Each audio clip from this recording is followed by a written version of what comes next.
या विधानसभेच्या निवडणुका ज्या येत आहेत आता नोव्हेंबरमध्ये विधानसभेच्या निवडणुका येत आहेत, त्यामुळे रिपब्लिकन पक्षाला एक 10-12 जागा मिळाव्यात अशी आमची मागणी आहे. महायुतीच्या नेत्यांना आमची एवढीच विनंती आहे की रिपब्लिकन पक्षाला सन्मान मिळणं अत्यंत आवश्यक आहे. स्थानिक कार्यकर्त्यांची माझ्याकडे सातत्याने तक्रार आहे की शासन आपल्या दारी जे कार्यक्रम झाले त्याला आमच्या पक्षाच्या लोकांना बोलवलं जात नाही. आता माझी लाडकी बहीण हा कार्यक्रम असतो त्याला आमच्या कार्यकर्त्यांना बोलवलं जात नाही. त्यानंतर सत्तेचा कुठलाही सहभाग दिला जात नाही आहे.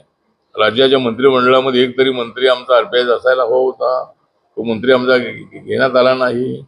माननीय देवेंद्र फडणवीस यांनी विस्ताराच्या वेळेला आपला मंत्री घेऊ असं सांगितलं, पण 2-2.5 वर्ष उलटत आली तरी अजून त्या ठिकाणी विस्तार झाला नाही. त्यामुळे रिपब्लिकन पक्षाचा असा अपमान होणं योग्य नाही आहे. रिपब्लिकन जनता ही अभिमानीची जनता आहे. आता जातनिहाय जे जनगणना आहे, तर आता शेड्यूल कास्ट आणि शेड्यूल ट्राईबची जनगणना होते. जनगणना जी 11 जी आहे ती 21 मध्ये व्हायला होती.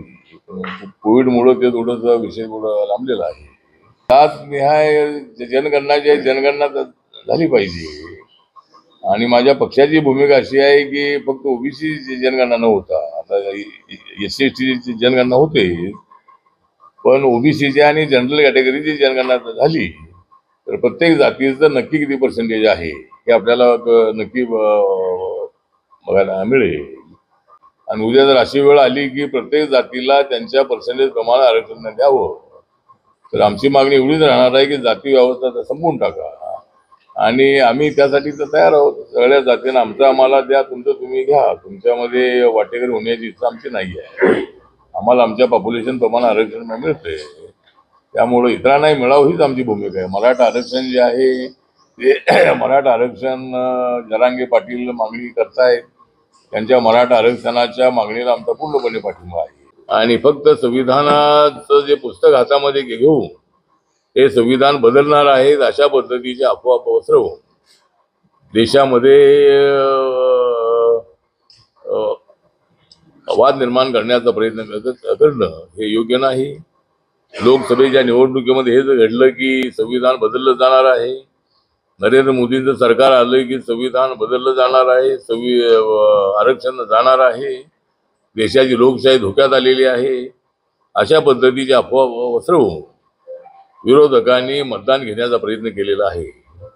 तरी ठीक आहे, त्यांना मतदान मिळालेलं आहे, त्यांच्या जागा वाढलेल्या आहेत, त्याबद्दल त्यांना शुभेच्छा आहेत आमच्या. पण आम्ही सुद्धा क्लिअर मेजॉरिटी मिळवलेली आहे. अनेक राज्यामध्ये सगळ्या जागा NDAच्या निवडून आलेल्या आहेत. महाराष्ट्रामध्ये मात्र आम्हाला 17 जागेच्या वर जाता आलं नाही. आम्हाला 40 पर्यंत जागा मिळतील अशी अपेक्षा होती, पण आमच्या जागा जवळजवळ 23 जागा आमच्या कमी झाल्या आणि विरोधकांच्या जागा थोड्याशा वाढलेल्या आपल्याला पाहायला मिळतंय. ABP माझा, उघडा डोळे बघा नीट.